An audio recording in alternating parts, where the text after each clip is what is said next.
I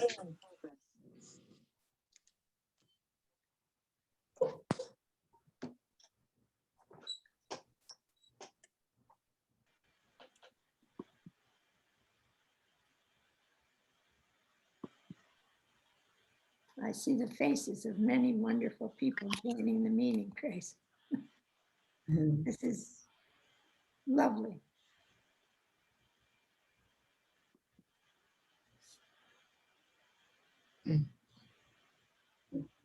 Are you ready? Recording. Or sorry, whenever you're ready. Okay, thank you. Good morning, everyone, or good afternoon. I don't think it's afternoon where anyone is, but hello and welcome. I'm so excited for this conversation because these are two very special women with amazing, amazing thoughts on how to live, how to think, what's happening in the world. I want to begin with offering you a comment by Joanna Macy.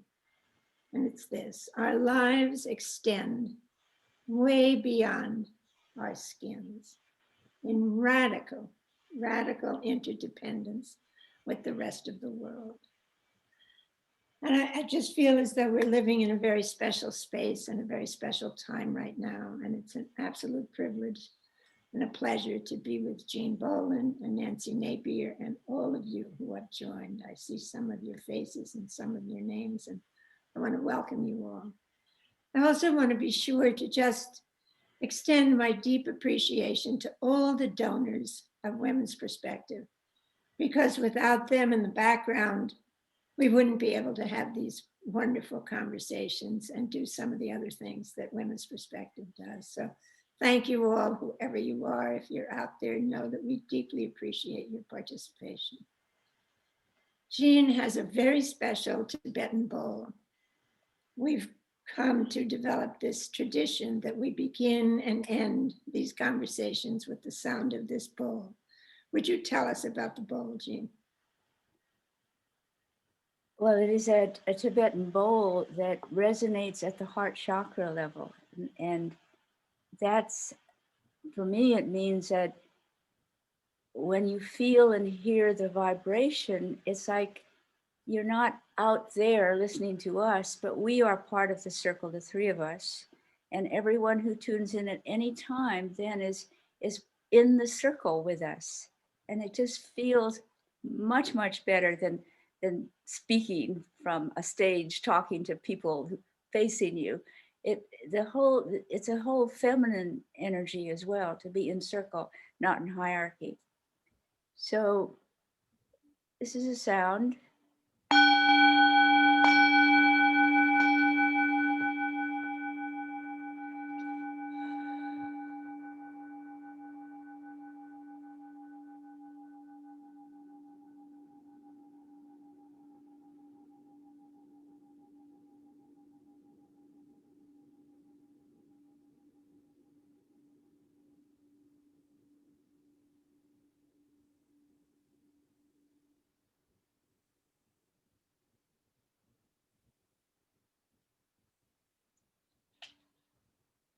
So holding that sound in your heart and as it resonates in your body, I would just like to begin this wonderful conversation about the gifts that liminal space has brought into your lives. And maybe we'll identify some of the ones we see in our own lives. And maybe we'll talk about the curiosity we have about this time that we're in, because it's a time we've never been in before. We've all been isolated for many months. And now powers that be say we can go on and resume our lives. Well, how does that feel? And how does that work? And can you do that? So I'm asking all of those questions, and maybe that and whatever else comes up will be part of our conversation. Jean, since you're the one who introduced me to the word liminal, maybe you'd just like to begin. Well, liminal is from the Latin word that means threshold, from the threshold that we cross from one room to another or through the front door into the house. And when we're on the threshold, we are between two realms or times or places in ourselves even. So I think liminal is a wonderful way of expressing when we are in between in phases of our lives. For example, when you graduate from some program, what next?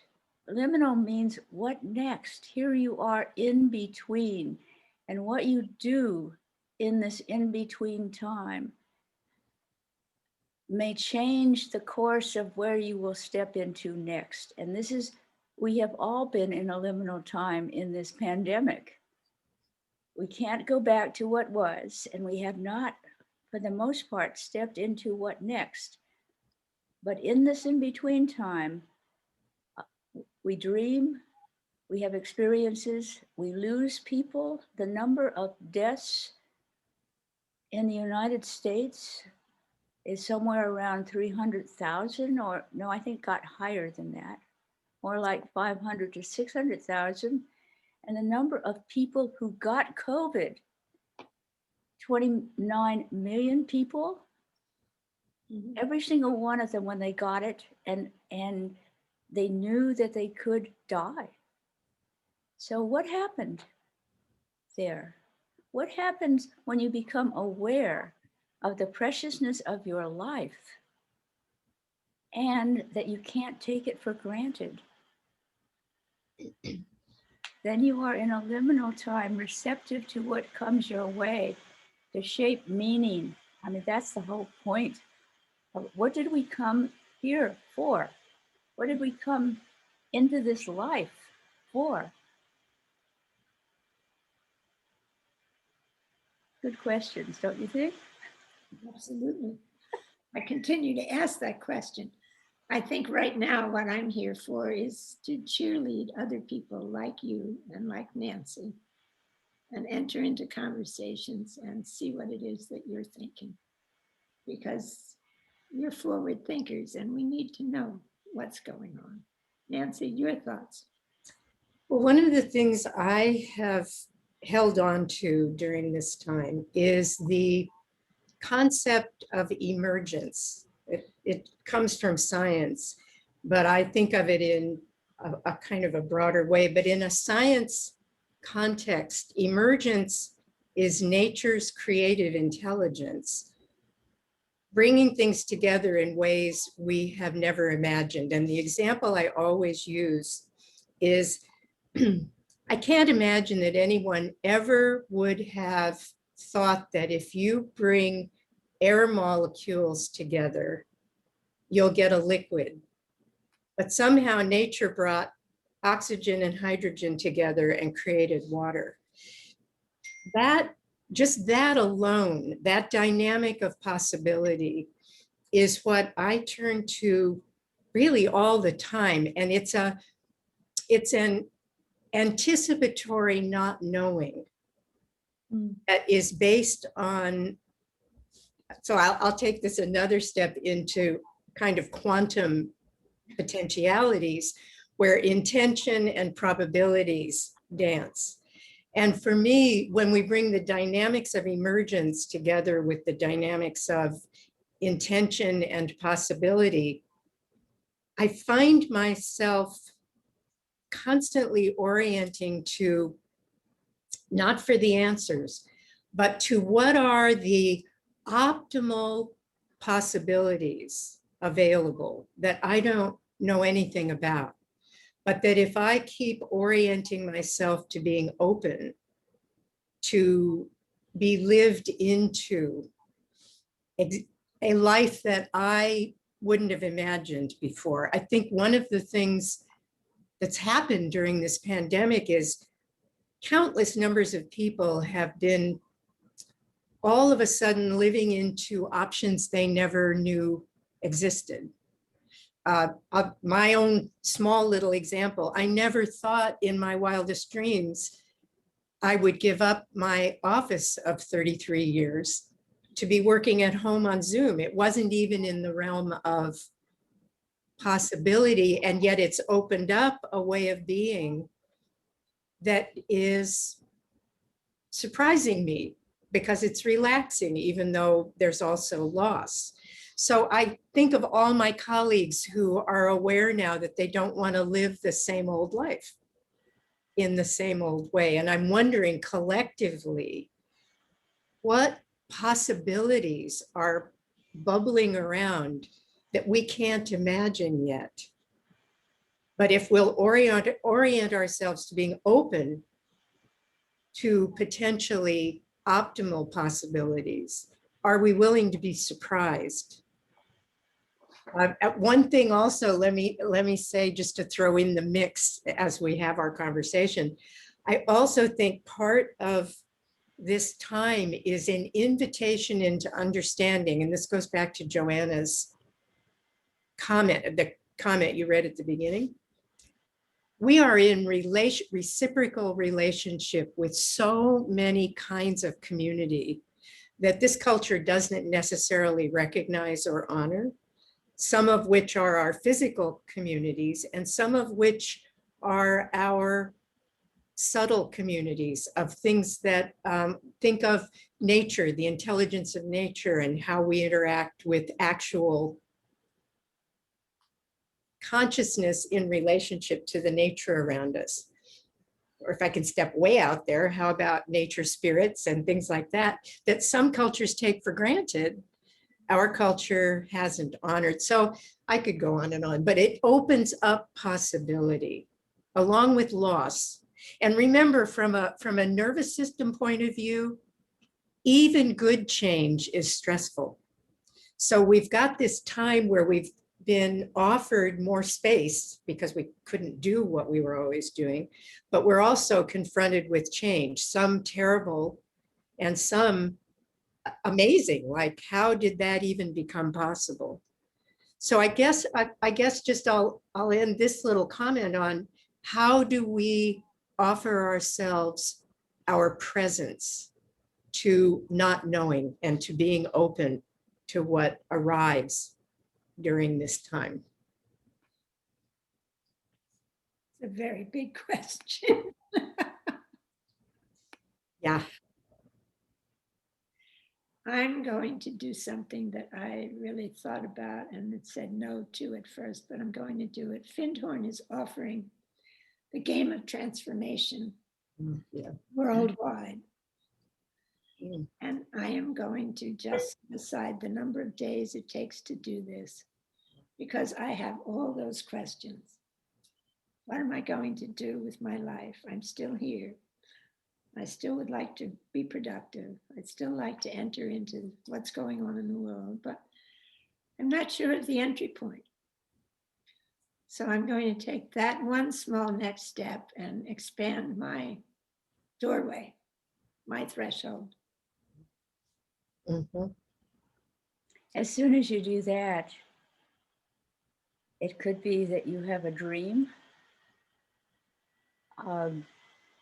or a synchronicity can happen and you get a definite sort of onward, take the next step and the step after that and be open. The idea of synchronicity as meaningful coincidence, the combination between a dream that one has and going out into the world and the person you had in the dream that you hadn't seen for years, you go out into the world or you get an email now from that person. And it's sort of, it's like, oh, okay, back to the dream. What does that person represent? And might that be an indication of reconnecting with who you used to be when you knew that person way back when?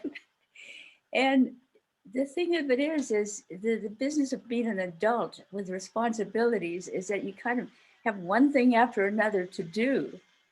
But in this liminal time of sheltering in place, there's been this space to not have it all. You're not commuting in the traffic. You're not scheduled one thing after another. You're not.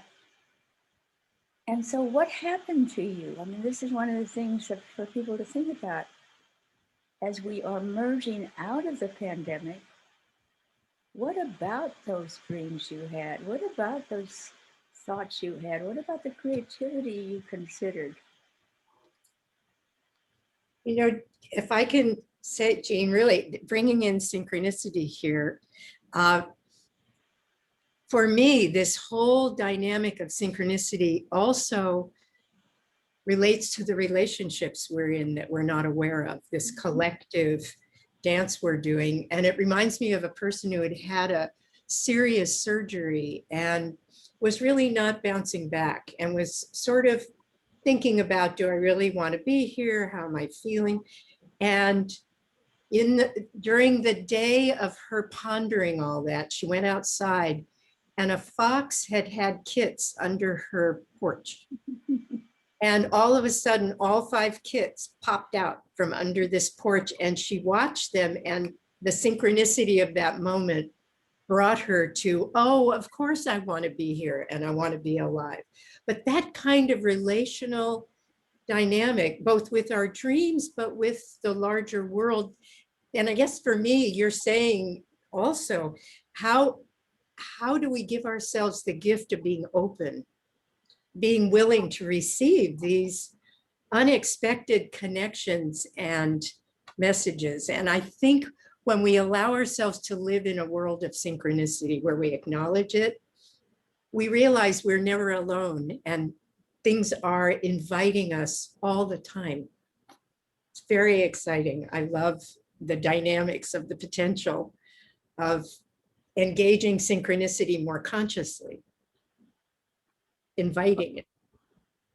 Well, synchronicity has been a major theme that I've paid attention to. It was the subject of the first book I wrote called The Tao of Psychology, Synchronicity in the Self. And it's so illogical. There's no cause and effect. There is like a sense of wonder when it happens and a sense of grace, a sense of being looked after in some kind of way that is not usual. And so yesterday I had gotten an email from somebody, and it was a woman that named Gail Johnson, who sent me a note with saying that she had written a song named Artemis. And that happens to be my strongest archetype. And I was rereading my own book, and the last book that I've written that has a title Artemis, but is actually about a lot of other things. And so it felt like, okay, I'll listen to her song. And I like the energy of it, but I couldn't hear I couldn't hear the song, the words. So I emailed her before I went to bed last night about, yeah, I'd be interested in the lyrics. And this morning I got the lyrics. And there's a synchronicity here that says in the lyrics, and this is this woman named Gail Johnson. She says, Artemis, goddess of the moon. And remember, you just talked about full moon is now. Artemis, goddess of the moon, sister, protector, you lead the way. Artemis, daughter of the wilderness, your moonlight vision cuts through the night. And I read the words and am reminded of the fullness of the moon that we're in now and the stages of the moon equaling our life pattern. As women, we come into our beginning adult with the waxing moon, which begins with menstruation. And the word mens means moon. Menstruation, we start our first phase of the moon when we begin to menstruate. And then we find, especially if we live with other women in college dorms or sororities, that with the moon outside and sisters, we begin to menstruate together. And the Native Americans had moon lodges where the women who menstruated went into the moon lodge to dream for the tribe. Okay, so there's that part of the moon. And then there's the full moon. Now, Maiden Mother Crone is the way it's usually looked at, but actually the full moon goes from Artemis Selene, who was not a mother, into Hecate, which is the waning moon, and every woman postmenopausal is in the realm of Hecate. And then there is the fourth cycle when we go into the dark. This is really our life path.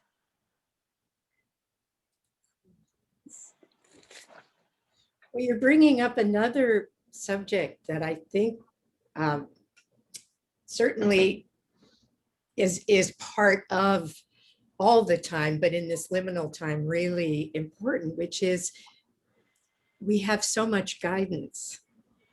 There are the archetypes, there are whatever our spiritual connections and commitments are that one of the things I often tell therapists who consult with me is I ask them, and I don't mean this in a weird way, ask them to remember that we are really never alone.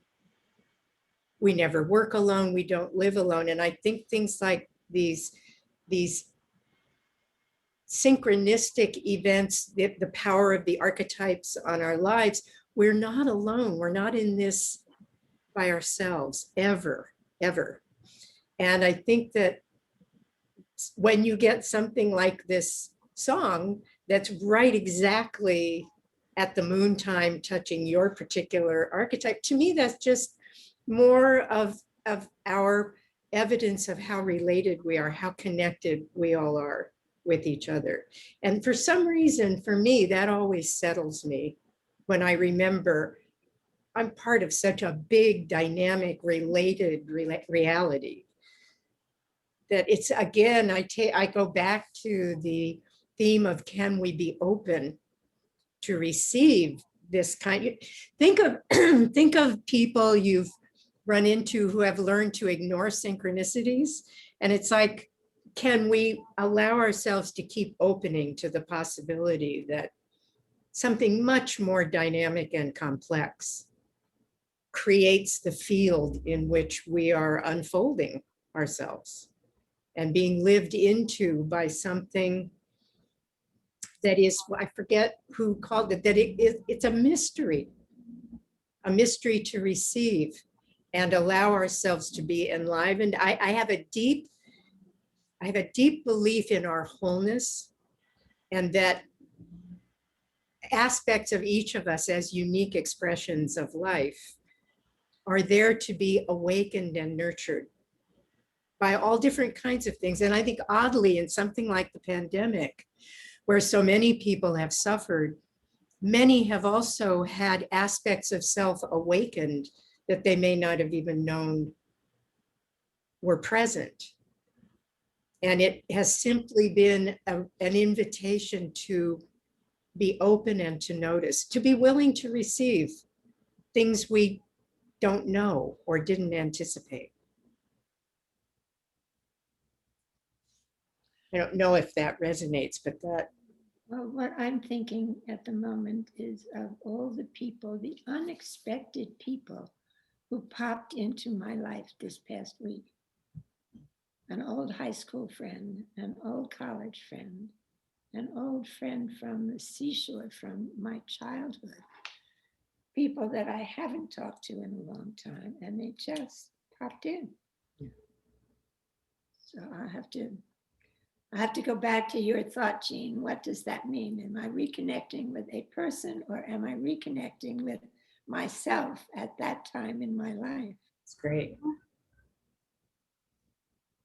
Interesting. It's so wonderful to be able to explore these different ideas and thoughts in the company of other women. Often it's true that when you've been so engaged with life, or especially engaged with some real difficulties in life, you shut down access to so many memories and parts of yourself. And then when you start to really get centered, it's like the opening inside yourself brings in exactly what you're talking about. memories. And the thing about memories and people who show up unexpectedly, it isn't just gee whiz, isn't that amazing? Because that's how most people deal with synchronicity. They just think, oh, isn't that amazing? I had a dream of you and now you're here. Well, that's not enough. The next thing is first the dream, then the synchronicity. Something in the universe is trying to get your attention, but you have to change the image. It's like a dream. The dream is in a language that is symbolic. So you do have to learn how to translate synchronicity, translate dreams, and connect. And then when you get a correct aha, I mean, I work with dreams all the time with people, and I'm free to offer potential interpretations, but it's the dreamer herself or himself who is the ultimate expert or receiver, who, of all the possibilities, one just strikes a note and the dreamer gets the really meaning of the dream inside themselves. And it's a remarkable kind of way of learning to listen to your own dreams and be reminded of who you are and what that represents. Because we've got this one life. And what if we came into the world on purpose? What if, you know, and then we come in the helpless fetus position, and then we go through the delivery thing into the world. And the liminal space, the first liminal space that we all experience would be between being in the womb and being out in the world. Yeah. So we've been through a lot of liminal spaces from the beginning. You know, when you say that, I'm just going to tell you what it reminded me of. I went to visit my daughter when she was 42, and she's in the hospital and the door is closed to her room, and I hear her talking. So I decide I better wait. The doctor must be in there. Well, I wait a long time and no one comes out. So I finally knock on the door and she's by herself. I said, oh, I heard talking. She said, oh, I was talking to my brother. Now, her brother was a twin who died the second day of his life. So she said to me, don't you talk to him? And I said, well, no, really, not in the way that I think you're talking to him. She said, well, we were so close for so long, we sucked each other's thumbs. Oh my goodness. And so I talk to him every day. So since then, I've started talking to her brother, my son, and other people who are not living with me at the present moment. I talk to my mother and I talk to other friends who have decided another place to be right now would be better, and they've left this planet. So I'm kind of living in an expanded space of not only what we call spiritual beings, like maybe angels or something else, but I'm listening in a louder way or a bigger way than I used to listen. Beautiful. Well, you're experiencing and honoring a larger range of relationship. Mm-hmm. And I think that's so important for all of us to be able to, if we're of a mind to know that we have a relational field that goes well beyond what consensus reality offers. Well, that seems to be what Joanna is telling us. Yeah, yes, absolutely. You know, just one comment on dreams. I'm remembering my very first therapist was a person who did a lot of work with dreams and metaphor and images. And he had a client, and he would talk about this, where she brought in a dream. And in this dream, there was a jacket with a specific kind of button. And he got just fixated on that button. And what he used to have us all do was become the image, live into the image so that we had a direct experience. So he had her become the button. And she had such a transforming experience. She changed professions and started a whole new life. The button contained the lived experience that woke up, Jean, what you were talking about, some aspect of her wholeness that she had not been aware of, all through that dream of a jacket with those kinds of buttons. And I just think that it speaks to when we're willing, like Rosemary, you didn't just listen to your daughter talk about talking to her brother. You went ahead and started to experience that reality. And I guess that's what touches me always, when we're willing to experience directly something in the non-rational world. I'm a great fan of the non-rational world because I think it contains so much of our wisdom that we have been taught not to pay attention to. And that is so wonderful to act, because look what you have now. It's so moving to think you have this set of relationships that before were outside conscious awareness and now are part of your relational field. It's really beautiful.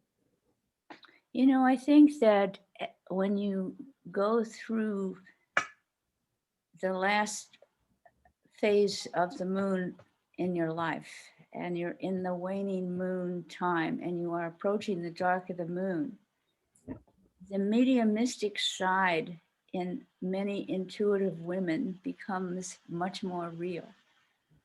And it also is because people that you've been very, very close to in your life have died. And so they're no longer present in your life in the usual way. But then when you open yourself to the sense of you're still connected at the heart level with them, you can, in a sense, feel their presence, and to consciously invite them, invoke them, is something that I've been doing when I walk in Muir Woods, which is just over the hill from where I live. And I have a circle of people who are on the other side. And it's interesting when in this last several months, it's the usual circle. And then suddenly there's somebody in it that wasn't in it before, who had died that year. And we were close, but not in the usual good friend department. We were close at some other level. And so there she was. She was the founder of the Feathered Pipe Foundation, where I will be going in the fall. And it's like, oh, and it's really nice to do that. I mean, it's really nice to I would invite people to think about people on the other side that they loved and who loved them, and then they've passed on. And to think of calling them into a circle with a sacred center, which is that invisible, whatever it is, whatever you call divinity or the Tao. And then it's sort of like an awareness. Like one of the earlier interests in that I had was in psychic phenomena. And there's something about wondering about this in between.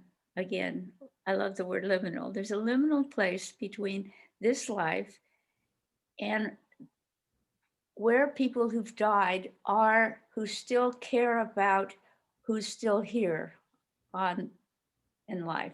Mm-hmm. And then there are the experiences of folks who seem to go on past this liminal time where you're still connected with people on earth or people in your heart. And then there's the next adventure. I mean, I'm so aware that in little children, there's a sense of young souls and old souls. Mm-hmm. You know that, and then when they become adults, you're much aware that there are old souls, and there are some very young souls that happen to be 50 or 60 or 80 even. It's just a varied world we're in. Yeah, well, I've been noticing since I'm in the waning side of the moon age group, I've noticed when you start to really notice your runway is shorter, Oh, yes. I do, I do find myself much more oriented to two things. I ask myself, how do I want to live these remaining years? Because no matter how many remaining, they are not like a really long time if you measure it by years.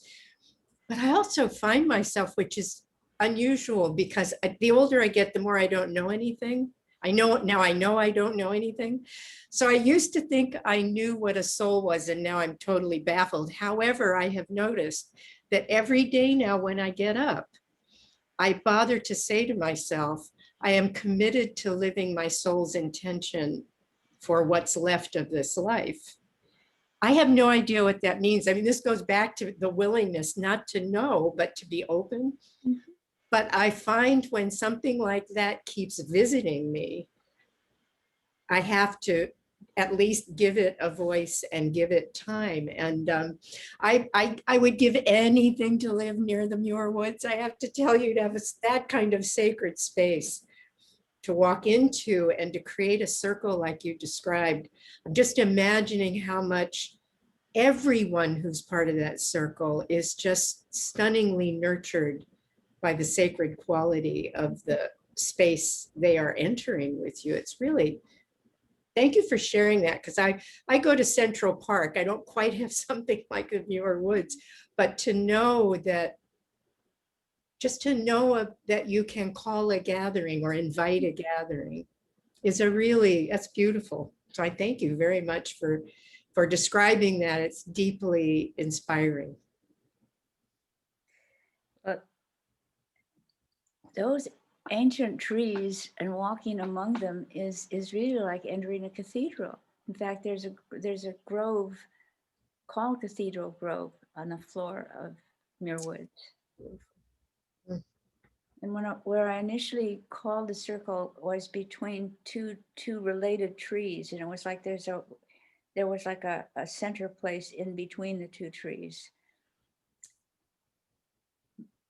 But it's really an openness that you carry in, and the reason for, say, walking into a cathedral and feeling like it was walking among the trees is that one shifts your receptivity when you get into a particular space. Well, I'm being supported by the trees, by the beings that are those trees. Beautiful, really beautiful.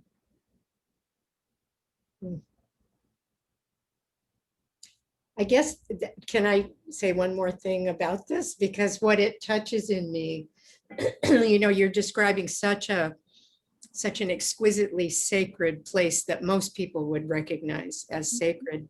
And one of the things I've been talking with people about these days is, how does it feel if you notice that every single thing you encounter is a manifest expression of a spark of the same sacred presence? Everything, that there's nothing that is outside the oneness that is the sacred in form. And so while I would really love to be in that sacred place between those trees, I also know that that sacred essence is in everything. So any place and every place can be a sacred space.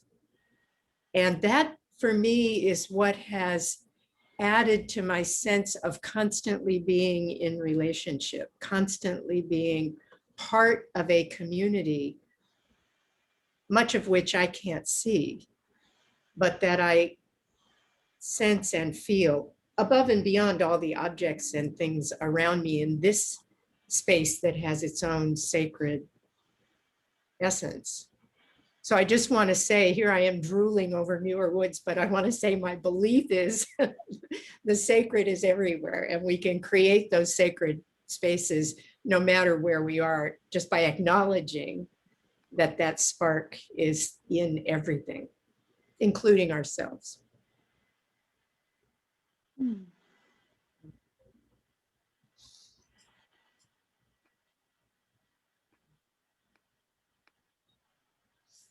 It's really quite wonderful to live with that notion that everything is alive and that everything is part of everything else. Mhm. Well, it does allow you to have a feeling of never being alone Mm. and never being disconnected. It's like, let me throw in one other thing. It's like we're taught that space separates, but notice what happens in your body when you realize that actually the space around you connects you with absolutely everything.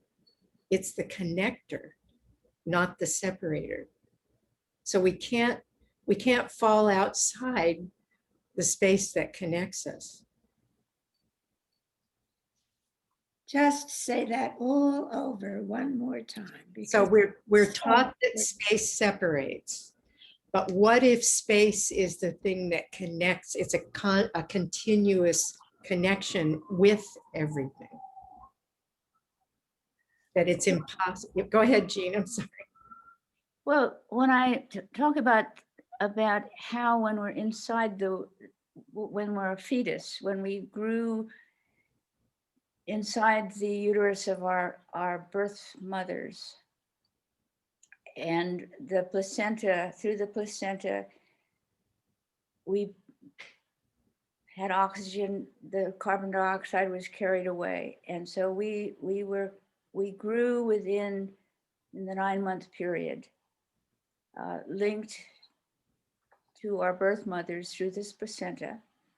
And then when we're big enough to enter the bigger world, we go through the liminal space of the delivery, the birth canal. We come out and we take our first breath and cry, maybe. Mhm. And where we are now is in the same big placenta of Mother Earth, that the atmosphere that took all these millions of years to have oxygen and take the carbon dioxide away. And so one of the current concerns that I have is about the problem of global warming. And global warming is a problem because not enough trees, too many people. And the lumber type folks, or the people who want to make paper out of forests, keep cutting the trees down. Well, the trees breathe the oxygen out that we breathe in and take our carbon dioxide away. And that is like cutting off your own placenta, what we're doing. And so one of the things about the activism of global warming is to really remember that we're all in the great placenta or great connection with Mother Earth. Mhm. And she breathes, we breathe the atmosphere in and we breathe our waste out, and we are all connected in that way as well. So, I mean, Right. there's so many different ways that we need to recognize that we are connected. This is what you've been saying. This is yet another way of looking at it. Oh, but what you're saying, I think, is probably the most immediately important way to look at it. That I was reading in a book, I'm going to forget the author right now, but he was talking about how originally life on the planet was anaerobic and could not have oxygen, or it would, right? And he said that those life forms their waste product was oxygen. And they created so much waste that they made themselves have to go underground, and they could no longer live on the planet because oxygen became the main air. So when I read that, I thought, wow, well, will we wake up in time to know that we are nature? We're not outside nature. And I'm with you on the trees. I wish we could convince people of the need for trees as our lungs. So, yeah. Well, the planet will somehow take care of it, but my hope is that we will be collaborators and make it possible for our kind to continue to thrive. I think it's really possible that we will either evolve or devolve in the next 20 to 50 years. You know, when global warming is brought up and there are fires everywhere and the water is disappearing, we get a sense that we're in a precarious time. What are we going to do about it? And will we evolve? And one of the way to evolve is to recognize that we are connected to the atmosphere and that we're all part of it. When we realize this, then the efforts, the competitiveness, the wars, the imposition of the masculine on the feminine. You know, we also are entering the age of Aquarius, which maybe means that we have a potential for equality that is somehow in the stars. But it is coming in that women are becoming more and more equal to men, and that women are going to have a choice of reproductive rights. We don't, under many religious orders and fiats and things, women don't have a right to get educated or not to bear children. So in the United States, there is a beginning where women are evolving. And the other thing is that to realize that the average age for people who were born in 1900 was only 35 years. And all of us now, the three of us certainly, I'm 84. I'll be 85 this month. And, you know, my life expectancy, if I'd been born in another century, would have been minus 50 years. So what are you going to do? So I'm thinking that women in the from 50, 60 to 100 were influenced by the women's movement of the late 60s and 1960s and 1970s. And so one of the things I want to do is rally women to realize that we're key to helping humanity evolve. And if you're still here and you still have your gray matter and you still have freedom of choice as to how you spend your life, then, you know, let's recruit you guys, you girls, you women, and let's make a difference.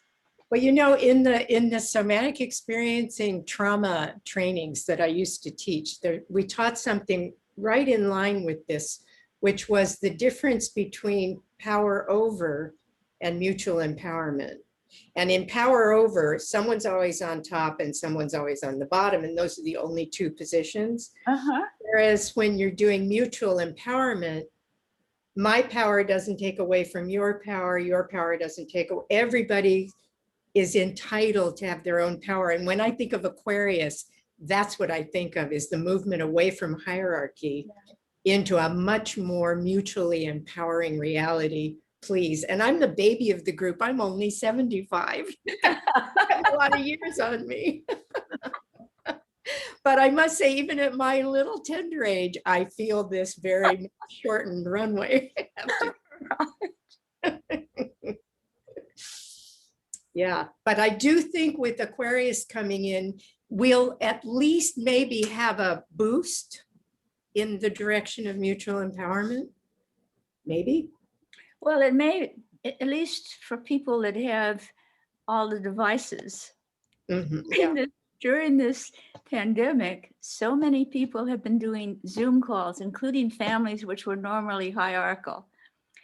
And when they did family Zoom calls, and even the littlest one spoke up and everyone listened, it was a different experience than sitting around the dinner table where they were just to eat and be mannerly while the patriarchy, often it was, you know, had something to say. So something is happening in this liminal time, maybe, towards a living with other human beings, as well as in every relationship within circle rather than hierarchy. Yeah. And circle with a sacred center.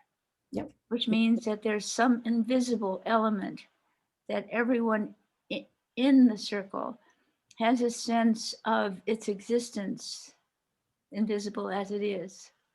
Beautiful. Perfect. Yes, yes, yes.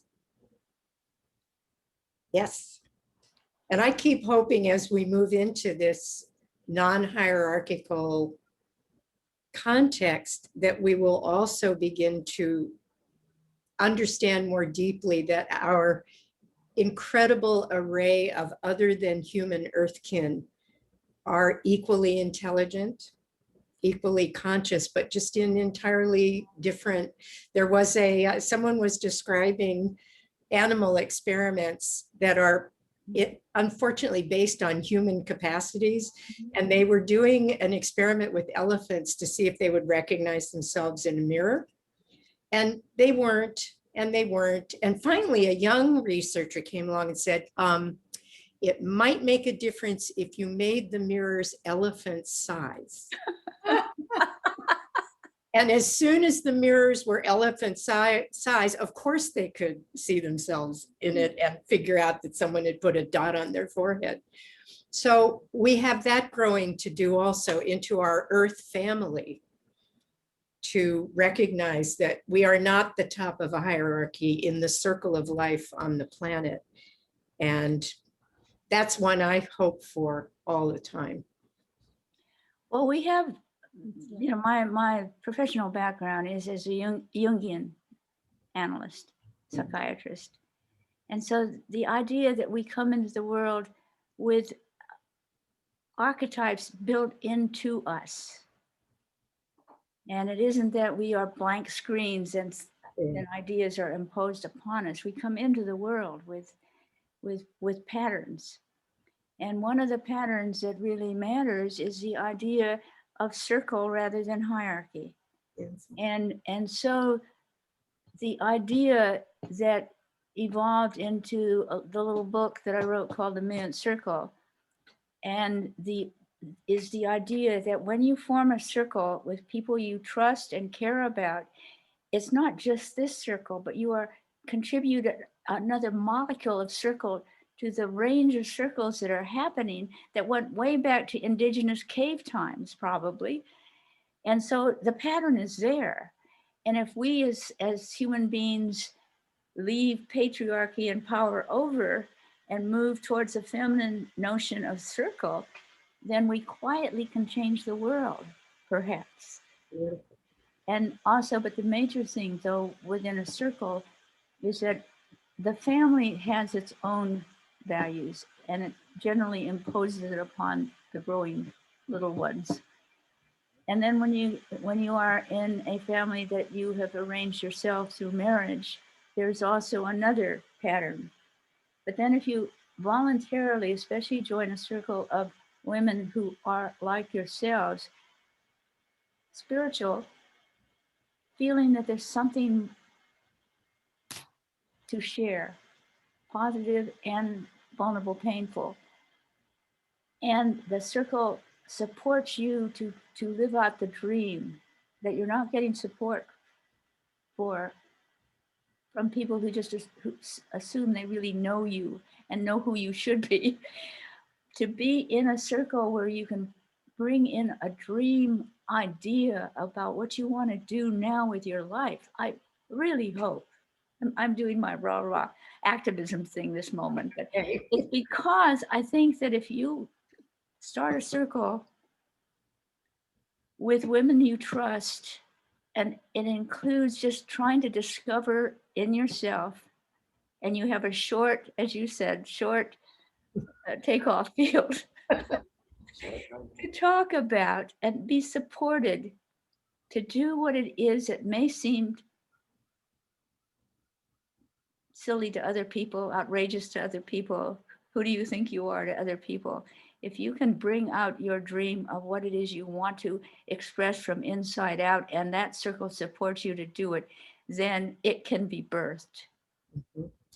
And so if I could just expand that idea for a moment, every circle that meets also is adding its circle energy to the collective.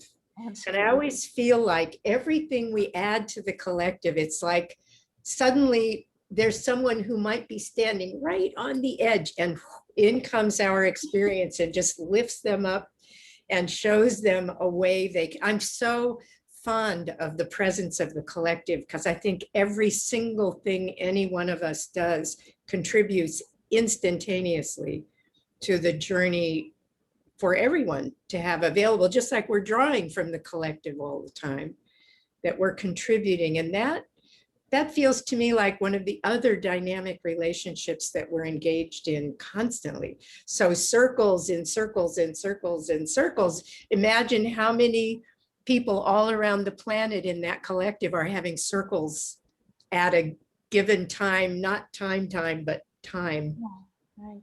It's beautiful. That's great. Well, having moved synchronistically, magically to the subject of circles, let me simply say that Women's Perspective is happy to open a portal to continue this conversation. So what do I mean by that? I'm just sitting here saying to myself, this is an impulse to do this. I am already overwhelmed by many of the things that I'm trying to do, but I'm going to do it anyway, and we'll see what happens. And maybe in doing it, there'll be someone who would like to continue it. So we can open a portal on Zoom. Today is Friday, next Friday at noon. I'll send the link to all the people who have registered for this conversation.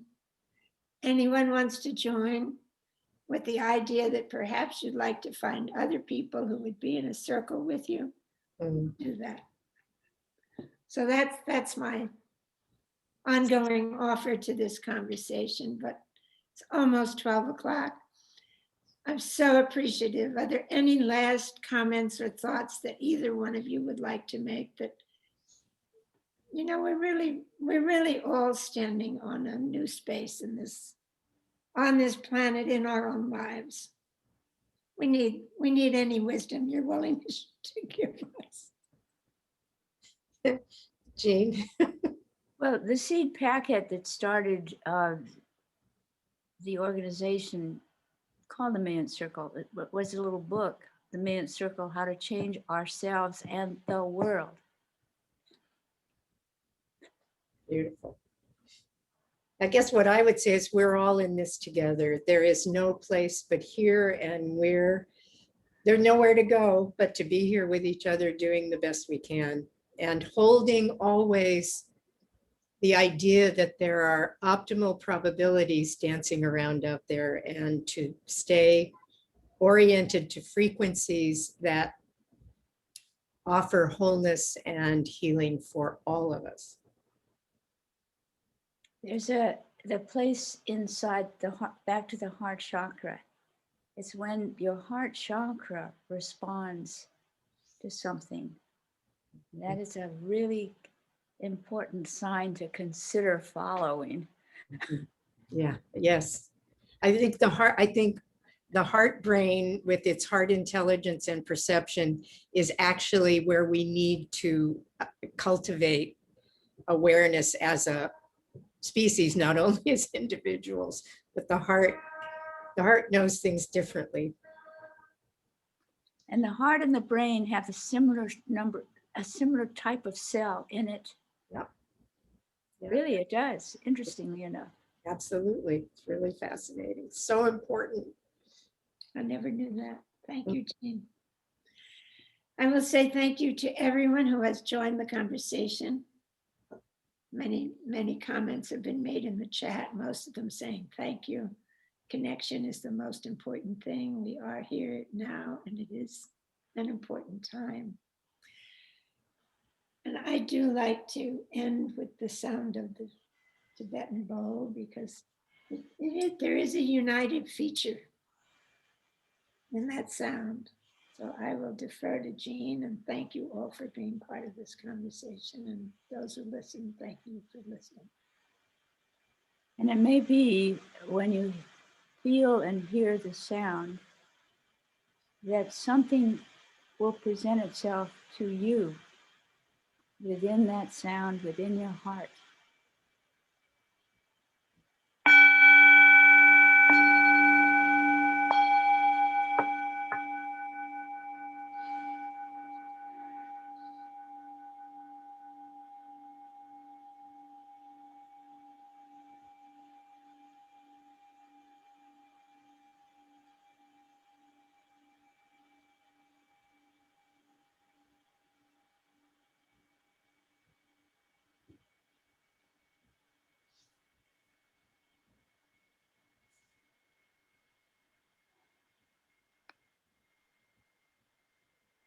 And I've heard Jean offer the phrase that she feels as though what she's doing these days is spreading dandelion seeds. So anyone who has picked up a seed that they want to take and make grow from this conversation, please do it. And Grace, wherever you are, I don't see you on the screen, but thank you so much for the technology behind this event. And may you all have a blessed day. Thank you. Thank you. Thank you. Thank you.